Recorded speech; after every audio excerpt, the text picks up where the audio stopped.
Hey guys, Ellie here. Today, it is a beautiful Sunday. We got old Ziggy right here. Hey buddy boy. You know, Ziggy is probably the most exotic animal we have. If you think about it, little emu.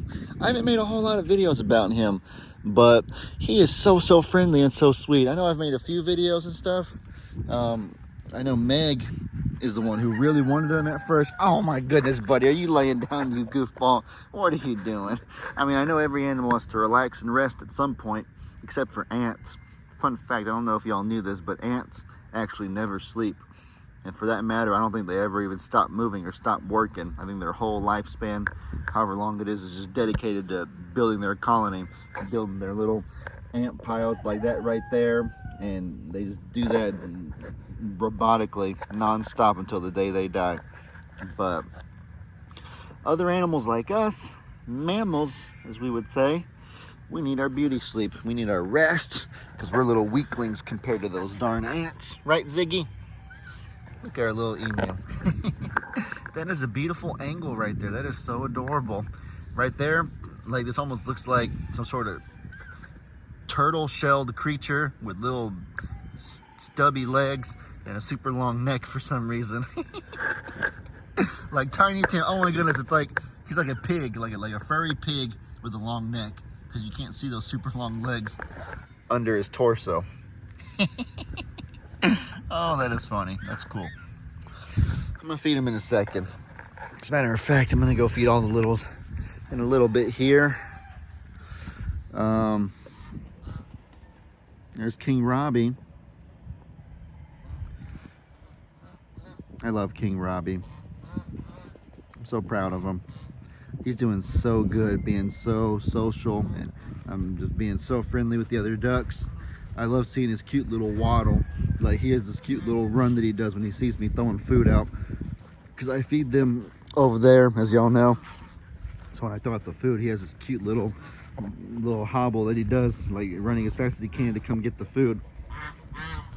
Doesn't he have the most unique colors right there, you guys? That's the reason I wanted him, honestly, is because like all of our ducks kind of, you know, we're used to ones that have black and that dark green, that reflective color, a little bit of white on the heads and stuff like that. That's pretty much all the ducks we have. We've even had a few brown ones for different periods of time, kind of like that one right there. And there used to be those other ones that were like those two right there, those more brown ones. But I never even seen a duck with that like white and gray. Look at that gray on the back of his feathers right there. On the back feathers, I never seen a color like that. And so when we went to Random Okie Farms, me and Meg, and we met Marie, and I seen that duck, I was like, oh my goodness, I want that duck. I ain't never seen anything like it.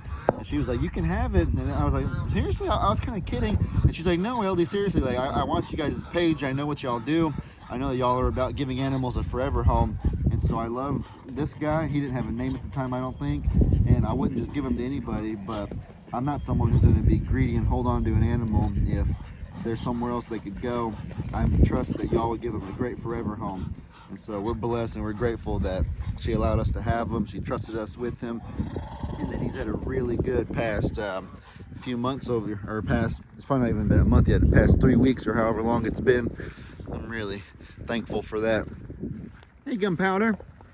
No, we're thankful and blessed for you too, Gunpowder. Don't worry. Gunpowder's been here for years, though. Come here, Gunpowder. Come on. Oh, Gunpowder. Chia, you jealous that I'm petting Gunpowder? I pet you too, Chia. I pet everybody. Don't worry.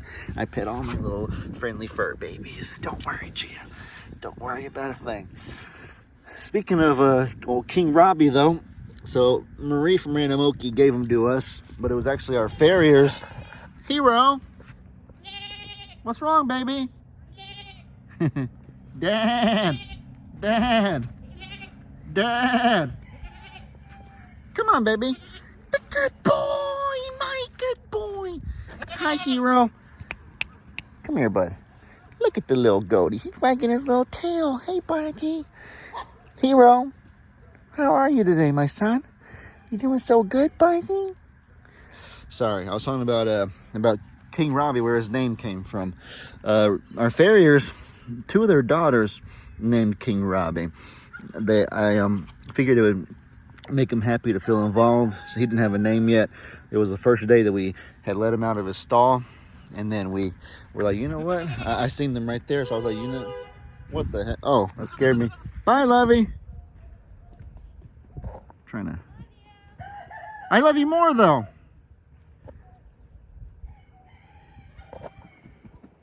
Meg knows sign language. And so this symbol she was doing right here is I love you.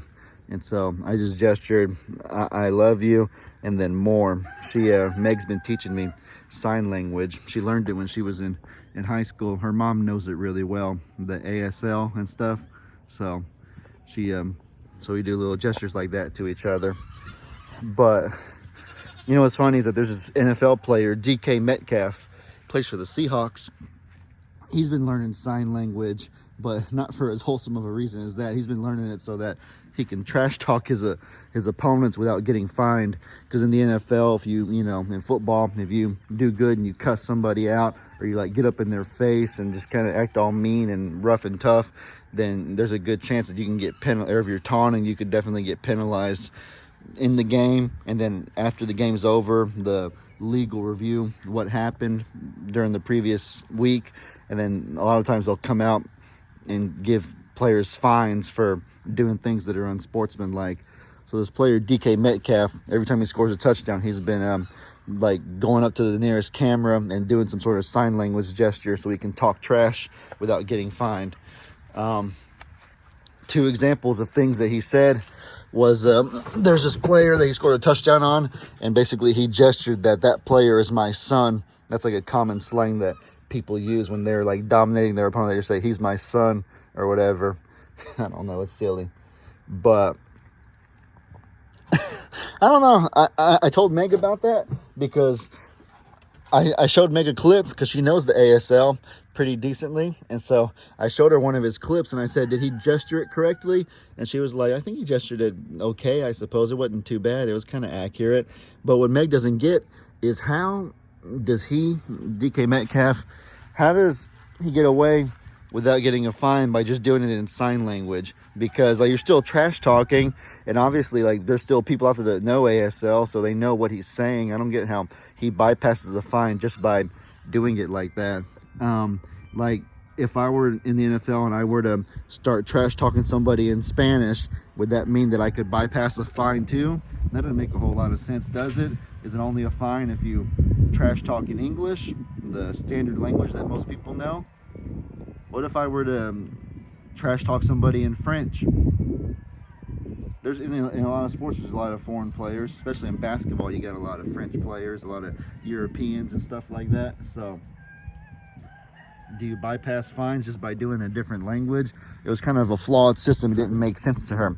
And when she mentioned it, I was kind of thinking, you know what, she's right. It doesn't make a whole lot of sense. I wonder what the deal is with that. How can you bypass it through ASL? How's it okay if it's ASL, but not okay if it's in English? You know, strange. That was way off topic. I wasn't. That wasn't any of what I was intending to talk about. But it was good conversation and stuff like that. I think some of y'all will find it interesting. Look at Jack over there, that freakazoid. Those big old puffed out green feathers. They told us that would start happening as he got older. I guess now's around the time. He's been doing it little by little lately. I'm sure there'll come a point where he's doing it every second of every day, pretty much. Why does he walk around like that? What's he trying to do? I know it's either to intimidate his foes, his competition, or to attract mates to look big and handsome for Diane. Diane is staring at him. She's oogling over him, so I guess it's working. Y'all see that? I think she's looking right over there at him or something. Can't tell. Now she's looking away. She's like, okay, Jack, you can put it away now, buddy. It's over. The gimmick's up. All right, anyways. What else was I talking about? Yeah, King Robbie. Man, I really wanted to talk about how the Farriers, we owe them big time. It was their daughters who named King Robbie, and so that was fun and cool. But what the Farriers did also for us recently, I talked about this in Meg's live a few nights ago, I think it was on Thursday, because she wasn't able to do her typical Wednesday live. I haven't mentioned it in any of my videos yet, but here it goes. So a few days ago, we went and we visited this lady who lives not too far from here. I was in contact with her over the previous few weeks, and basically the story goes is that she has a little sheep named Angel, this little tiny thing. He's about 8 or 9 months old, but when he was a baby, he got attacked by a coyote, and he survived, but he was left badly wounded and injured. And the others, the other sheep that got attacked, or other animals, actually some of them didn't make it. I think that there were actually a few that didn't survive the attack, but Angel did. He was badly wounded though. So our new friend and her family, they did everything they could to nurse him and rehabilitate him back to good health, and they got Angel better, but there are 2 lingering side effects that he still has and will probably always have, and not probably, that he'll definitely always have from his coyote attack when he was a baby. Guys, I'm sorry, like I just seen Jack freaking like wiggling his feathers or something. That was really funny. I feel like do y'all see that he's like vibrating? Look at him. He's like vibrating.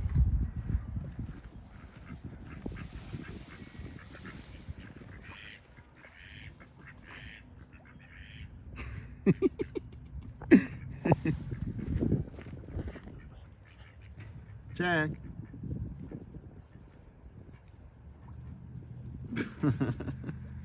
Did y'all see him vibrating, basically? Dude, he's acting so weird. Acting so weird.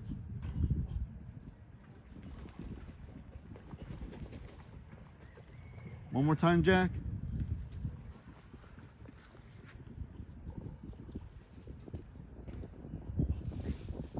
He's acting so weird, you guys. Come on, Jack, do it one more time.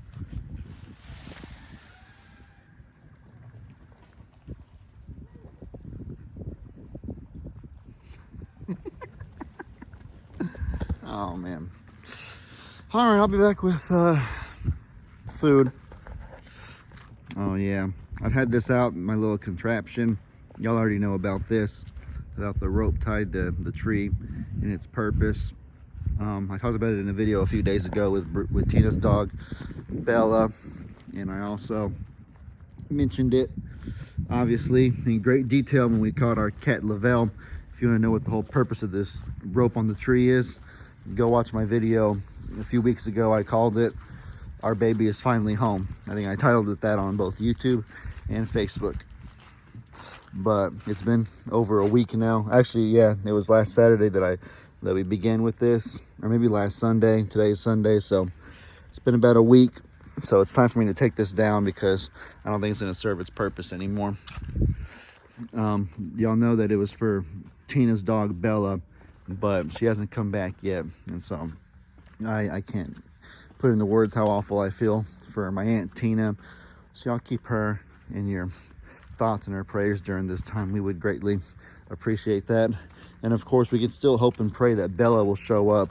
I don't think they were going to lure her over here with anything, but there's no telling if she comes out of wherever she's hiding, if she's still out there, that she might find her way back over here at some point.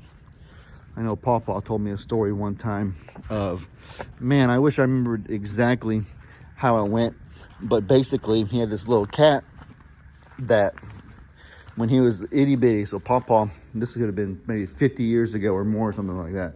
Probably more than that. Pawpaw's in his 70s, so this was probably closer to 65 years ago or something. When he was a little boy, him and his family had this cat, and I forgot exactly how it happened, but the cat must have like snuck into the car with him or something like that. And at some point they were driving like really far from home, maybe like 30 minutes away, 20 miles, 30 miles away. And the cat jumped out of the car and just like ran off into the woods, and they were like, they didn't know how it happened. Like, how the heck did Mittens, or that probably wasn't his name, whatever his name was, how the heck did Mittens or Billy Bob get this far? Like, how was he with us in the car? We didn't notice.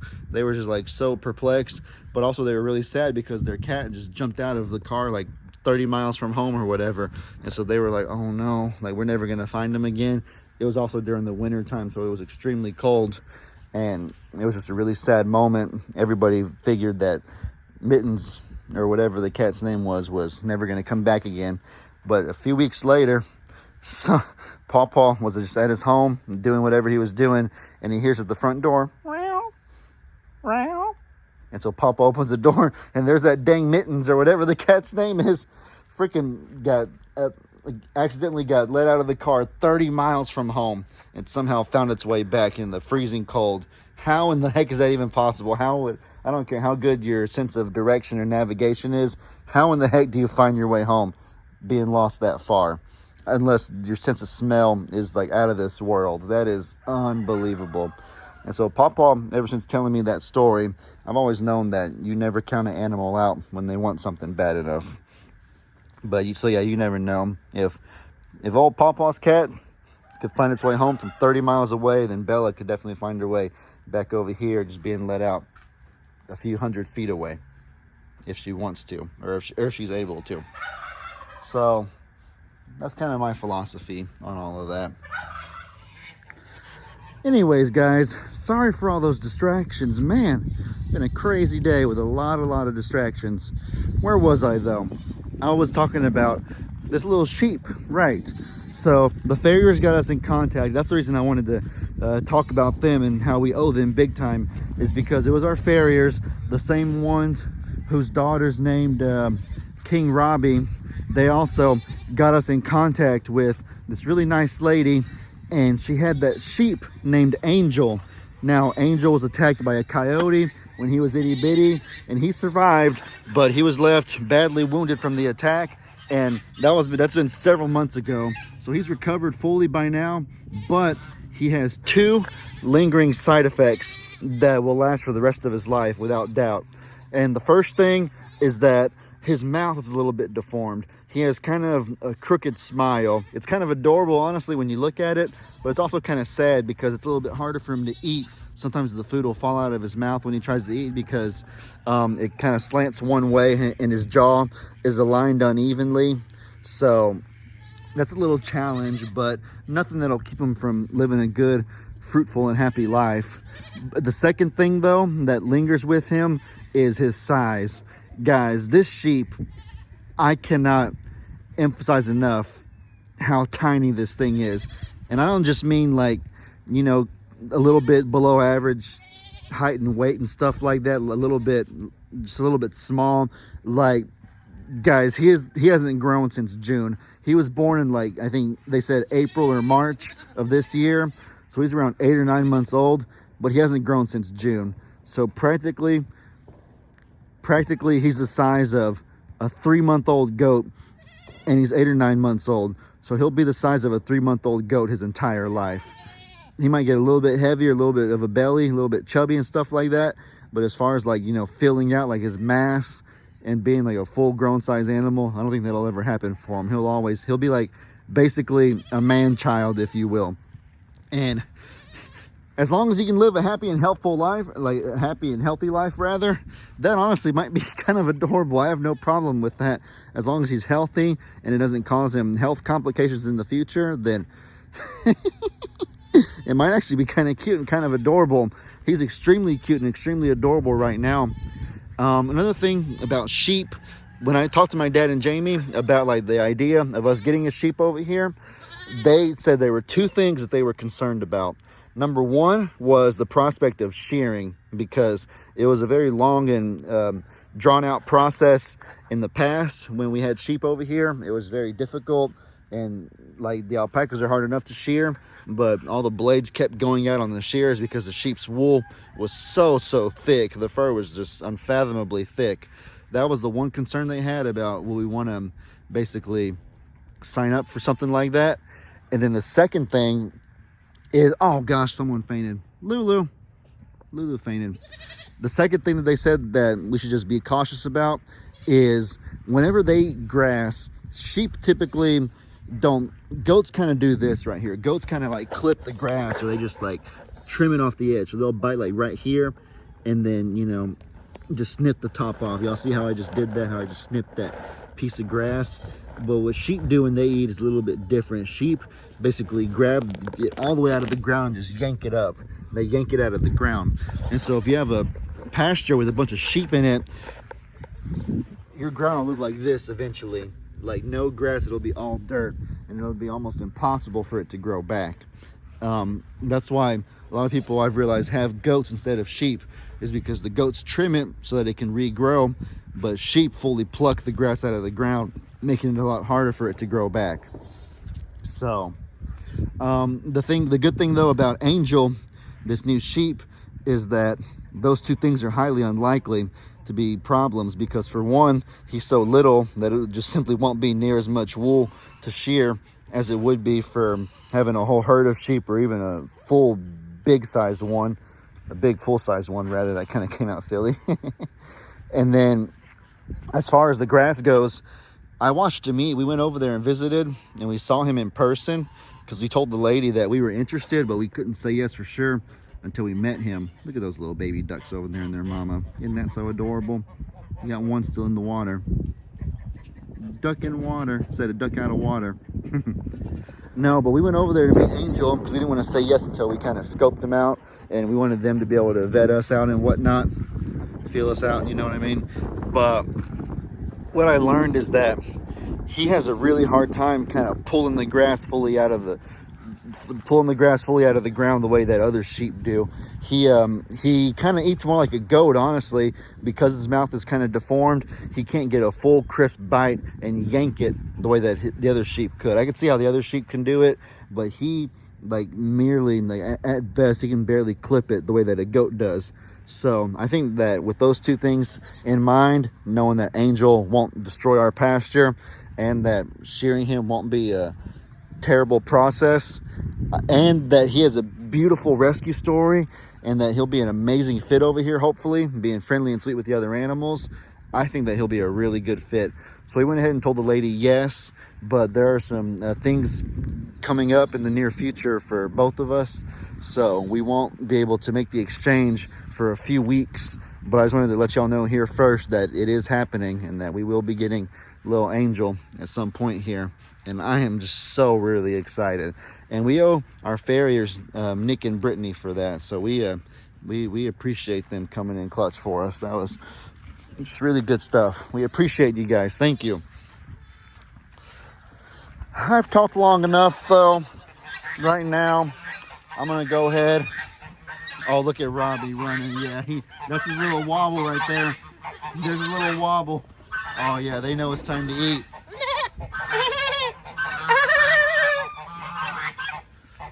All right. Now, this is bird food. I don't normally put this in a container because birds don't get ground worms like coccidia and stuff the same way that a goat does. Only problem is the goats are over here trying to intercept the bird food. So maybe it'd be smarter if I just I'm gonna feed the littles first, feed the goats so that they have their own food, and so they're not preoccupied with trying to steal the bird food. I don't think they would get coccidia and other worms again because they just had it, and so I don't think you can really even get parasites back to back, like within a week or two of each other, unless it's a new parasite. But either way, no point in taking any unnecessary risks. So let's feed the goats first, and then we will feed the birds second.